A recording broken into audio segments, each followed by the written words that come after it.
السلام علیکم ورحمۃ اللہ وبرکاتہ۔ بسم اللہ الرحمن الرحیم۔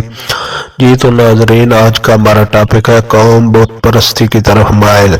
حضرت نوح علیہ السلام اور آپ علیہ السلام کی قوم کا قصہ قرآن پاک، حدیث طیبہ اور بزرگان دین کے اقوال سے ماخوذ ہے۔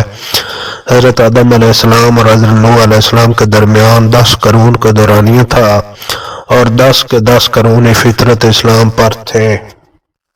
قرن سے مراد گروہ یا 100 سالہ مدت ہے۔ اس سال زمانہ کے گزر جانے کے بعد قوم بت پرستی میں مشغول ہو گئی اور اس کا سبب وہی تھا جس کو امام بخاری رحمۃ اللہ علیہ کے فرمان کی تفسیر میں حضرت عبداللہ بن عباس رضی اللہ تعالیٰ عنہ کے حوالہ سے ذکر کیا گیا ہے، جس کا ترجمہ ہے: اور بولے ہرگز نہ چھوڑنا اپنے خداؤں کو، اور ہرگز نہ چھوڑنا ود اور سوا اور یغوث، یعوق اور نصر کو۔ در حقیقت یہ نام حضرت نوح علیہ السلام کی قوم کے نیک لوگوں کے تھے۔ جب ان لوگوں کا وصال ہو گیا تو شیطان نے ان کے معتقدین کو بہکا دیا اور ان کے دلوں میں یہ تصور ڈال دیا کہ ان نیک لوگوں کی یاد کے طور پر ان کی شکلوں کے بت بنا کر اپنی مجلسوں میں سجا لو اور انہی لوگوں کے نام پر تو ان کے نام مقرر کر لو۔ لوگوں نے ایسا تو کر لیا، لیکن ان کی پوجا پرستش سے گریز اور ترساں رہے، یہاں تک کہ بعد میں آنے والے لوگ فقدان علم کی بنا پر ان کو پوجنے لگے۔ حضرت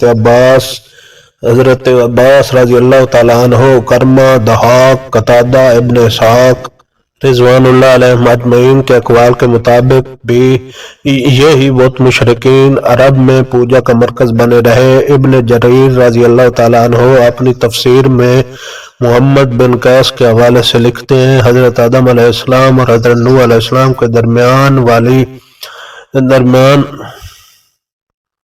والی قوم مسلمان تھی۔ ان کے متابعین نے سوچا اگر ہم ان کی شکل و صورت کے بت بنا لیں تو ان کی یاد میں عبادت الہی یکسوئی سے کریں گے۔ انہوں نے ان کی شکل کے بت بنا لیے۔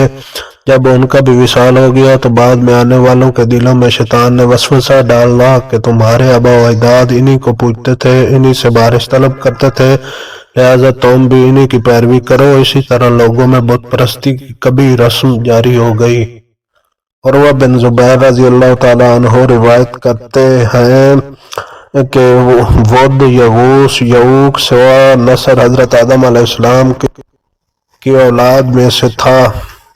ان سب میں متقی اور پرہیزگار سب سے بڑا ود تھا۔ یہ 5 بت ان کے نزدیک بڑے عظمت اور مرتبے والے علیہ باللہ تھے۔